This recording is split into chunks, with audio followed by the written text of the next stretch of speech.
conceito de pecado é uma programação mental que nos impede de superar muitas das nossas crenças limitantes. E não, este não é um vídeo sobre religião, mas a ideia de pecado é algo que está tão arraigado no inconsciente coletivo, na nossa sociedade, que ainda que você não tenha conexão nenhuma com uma religião, que você seja ateu, que você tenha sido criado por pais ateus, é impossível que você não sinta os reflexos dessa ideia e desses conceitos na sua vida. Então, no vídeo de hoje, eu quero compartilhar com vocês uma nova perspectiva sobre essa ideia, sobre a noção de pecado e como que isso pode nos ajudar, nos apoiar a mudar a nossa vida, a deixar de ser uma vítima dessa mentalidade de pecado. Vem comigo? Eu sou a Renata Fernandes e este é o Reconexão Interior. Para quem acredita que a ideia de pecado, da forma como ela é pregada, por muitas religiões, não afeta em nada a sua vida, porque você absolutamente não acredita nisso, eu tenho uma pergunta. Você alguma vez, em algum momento da sua vida, já sentiu culpa? Se a sua resposta para essa pergunta for sim, é porque ainda que você não acredite, você é sim afetado por esse conceito. E isso acontece dessa forma porque o conceito de pecado ele está muito bem implantado no nosso inconsciente coletivo, determinando muito a forma como a gente lida com as situações na nossa vida, as crenças limitantes às quais a gente continua agarrado. Vamos entender então como é que essa ideia de pecado nos impede de crescer, nos impede de evoluir, nos impede de superar as crenças limitantes que continuam mantendo a gente no mesmo lugar? A ideia de pecado é um conceito que pode ser muito subjetivo para cada uma das pessoas, Cada um aí vai ter uma ideia mais ou menos do que acha correto e do que acha errado na sua vida, falando assim em termos muito rasos, Eu não tô aqui querendo falar daquilo que é proibido por lei ou nada disso, mas daquela coisa subjetiva que existe dentro de cada um de nós quando a gente vai qualificar as medidas do que a gente acha certo e do que a gente acha errado. Mas o mais importante aqui é que a gente entenda as consequências disso. O mecanismo disso na nossa mente, é a gente trazer clareza para como é que isso age na nossa vida, sem muitas vezes a gente perceber que é isso que está acontecendo. Quando a gente acredita que a gente fez alguma coisa errada, que a gente pecou, a gente vai buscar punição. A gente olha para aquilo que aconteceu, a gente se condena e a gente se pune. E como a gente se condena e a gente se pune, no nosso inconsciente, prestem bastante atenção, porque tudo isso acontece sem que a gente perceba, tá? Está lá no inconsciente da nossa mente. Quando a gente percebe que a gente cometeu alguma coisa errada, a gente entra num ciclo que é a gente acredita que a gente fez alguma coisa de errado, a gente se condena e a gente se pune. Então, deixa eu te dar um exemplo prático para ver se eu consigo deixar isso um pouco mais claro. Vamos supor que você tenha dentro de você uma crença limitante de incapacidade, que todos nós temos em alguma medida. E aí, um belo dia, o seu filho chega em casa com uma nota baixa. Como você, dentro de você, já tem essa crença de incapacidade, quando você recebe essa notícia para o seu filho, isso vai provavelmente ser um disparo dentro de você com relação à crença que você tem a seu respeito. Mas é óbvio que não é isso que a gente percebe nesse momento.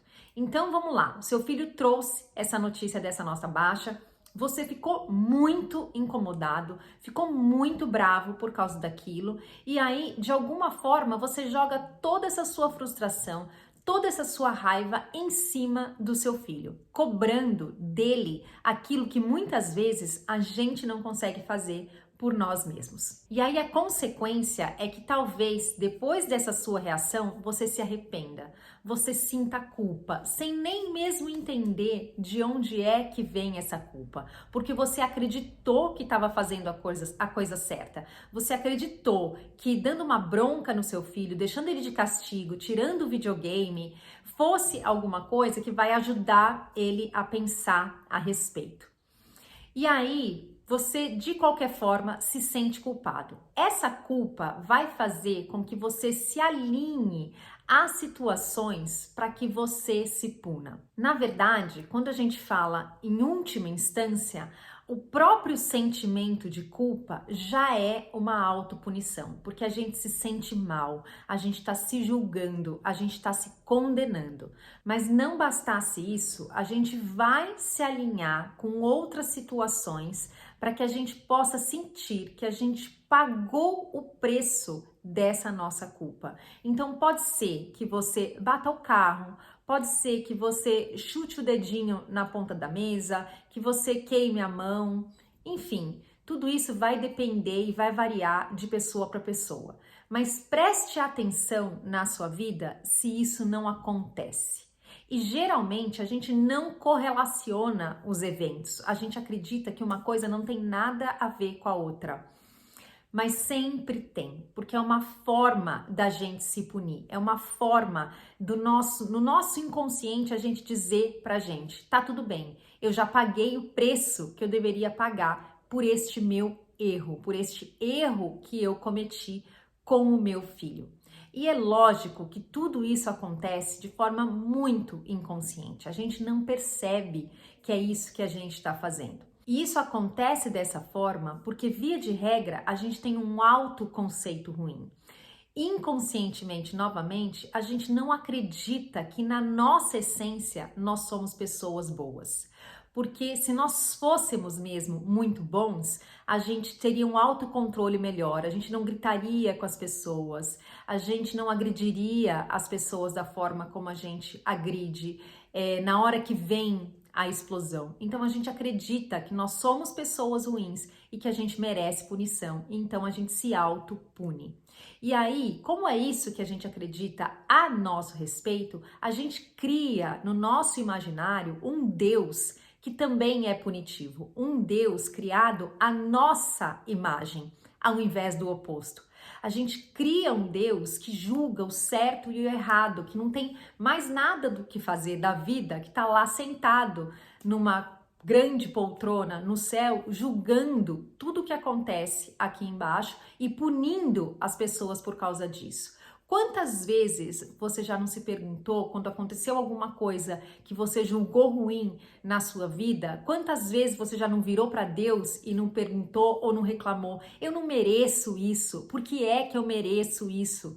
Porque a gente acredita de fato que existe uma força lá fora nos julgando, nos condenando e nos punindo, quando na verdade somos nós fazendo isso para nós mesmos, na nossa vida. E aí percebe como esse ciclo de pecado, autojulgamento e autopunição não tem fim? Uma coisa sempre vai puxar a outra, porque a gente se enxerga como seres imperfeitos, como seres falhos, como seres ruins. Mas então, eu quero que você traga agora na sua mente a imagem de você como um bebê recém-nascido. Você consegue enxergar alguma maldade nesse bebê recém-nascido? Provavelmente não, porque esse bebê é um ser inocente, é um ser perfeito, é um ser de puro amor. E este ser, ele continua existindo dentro de você.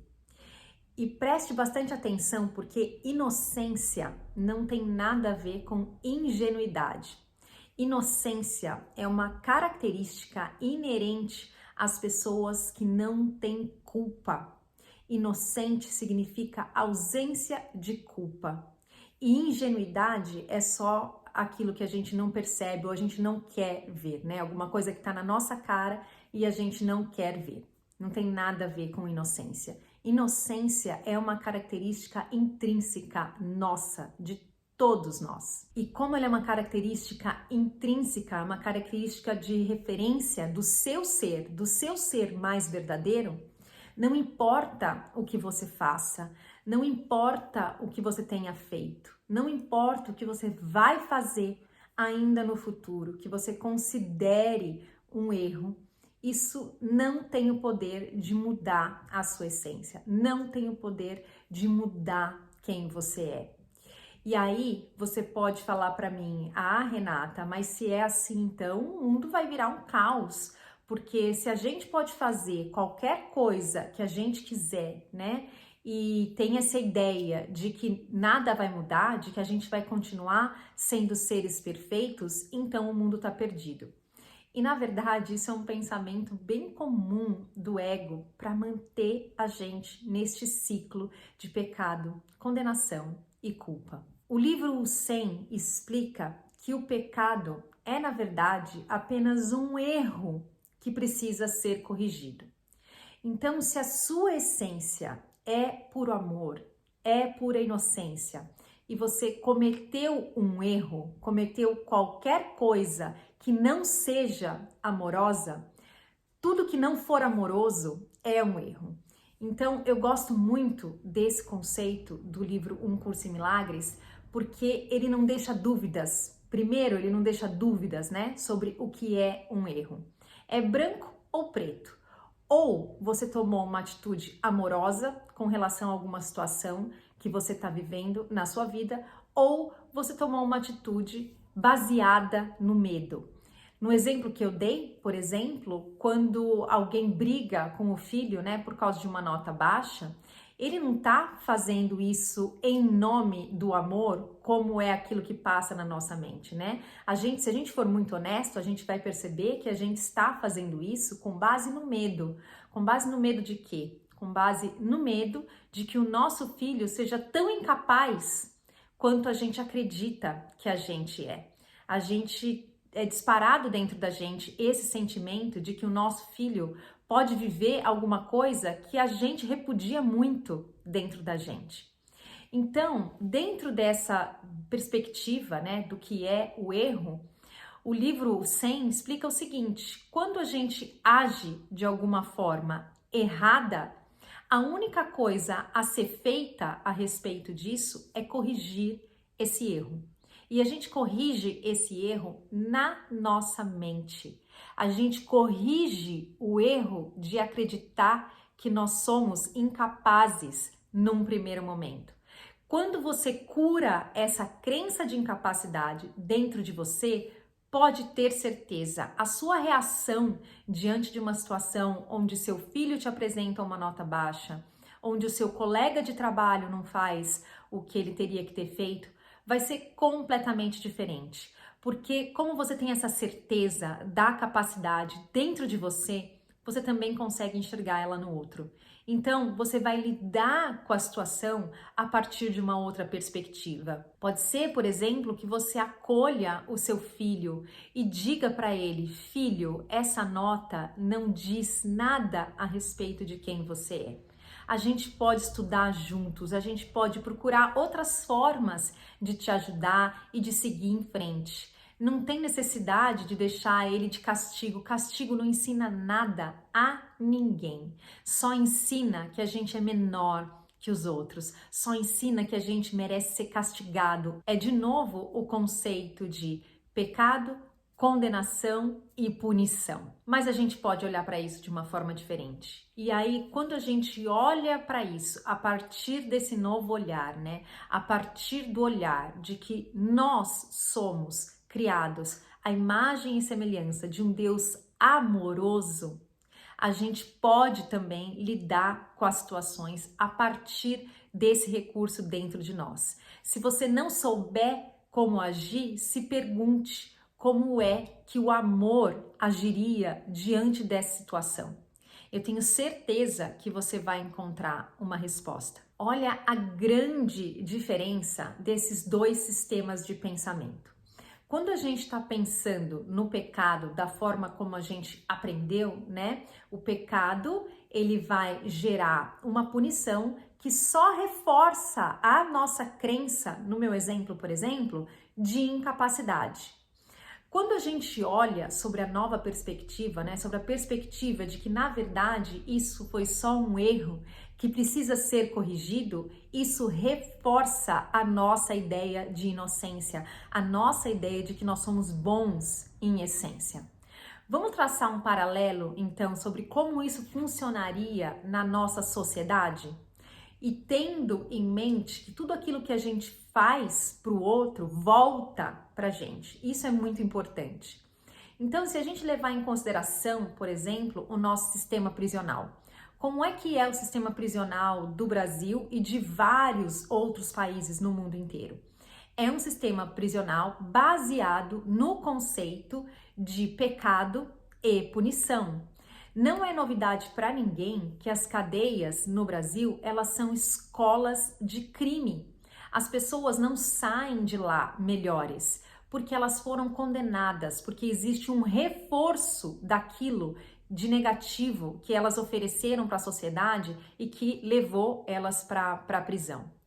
Quando a gente olha pela perspectiva do erro, a gente dá uma chance para essas pessoas de serem melhor, né? De corrigirem o erro delas, de corrigirem a mente delas com relação ao que elas fizeram. Você entra aí num trabalho de recuperação, de reinserção dessas pessoas na sociedade. Existem alguns casos práticos disso, né, que eu entrei em contato ultimamente. Por exemplo, quando eu fui para o retiro do Dr. Joe Dispenza, eles têm uma fundação e eles oferecem esse treinamento dentro de algumas prisões no México, dentro de algumas prisões femininas no México. E eles estão tendo resultados incríveis, incríveis. Eu assisti um vídeo de mulheres dentro dessa prisão fazendo a meditação, né? Caminhando pelo mundo, quando a gente fez essa meditação lá, e é emocionante a gente perceber a capacidade de um ser humano de dar uma nova chance para um outro ser humano, de reconstruir a sua vida, de reconstruir a sua história, apesar do que quer que seja que tenha acontecido. Outro exemplo prático da aplicação dessa nova perspectiva é a história do Dr. Ren Liu, que praticava Ho'oponopono. Ele era gerente, administrador em uma prisão de pacientes psiquiátricos e ele conseguiu, depois de um ano, esvaziar a prisão, porque ele praticava Ho'oponopono com o nome de cada uma das pessoas que estavam presas lá dentro e que precisavam de um laudo, né, para serem liberadas, mas não conseguiam porque eram pacientes com deficiências, problemas psiquiátricos. E ele começou a praticar Ho'oponopono para cada uma das pessoas que estava presa lá, até que depois de um ano eles tiveram que fechar o estabelecimento porque não tinha mais ninguém. Ele conseguiu, através do Ho'oponopono, que é uma prece, né, que fala de amor, de gratidão e de perdão, que olha para isso a partir de um ponto de vista diferente, que olha para o que quer que tenha acontecido a partir da perspectiva de um erro que precisa ser corrigido e não a partir da perspectiva de pecado que a gente foi ensinado e que está tão arraigado no nosso sistema. Por isso que é muito importante que a gente olhe para isso, que a gente olhe para situações na nossa vida onde a gente continua agindo dessa forma, sem que a gente perceba, onde a gente continua rezando por essa cartilha de pecado, condenação e punição na nossa própria vida, na nossa própria história. Quando a gente consegue olhar para isso, primeiro a gente vai promover essa mudança interna. E essa mudança interna é o que vai refletir na nossa sociedade. E isso é muito importante, é muito importante. É das tarefas mais importantes que a gente tem para fazer na nossa vida. É isso que vai fazer com que a gente tire da frente muitas das nossas crenças limitantes, as quais a gente continua apegado e que impedem a gente de crescer, que impedem a gente de realizar os nossos sonhos, de avançar, de acreditar no nosso potencial, de realizar o nosso propósito. Tá bom? Era isso que eu queria compartilhar com vocês no vídeo de hoje. Eu sei que esse é um tema que pode ser bastante polêmico, mas se você tiver alguma dúvida, se você quiser acrescentar alguma coisa, deixa aí para mim nos comentários. Muito obrigada e até um próximo vídeo. Tchau, tchau!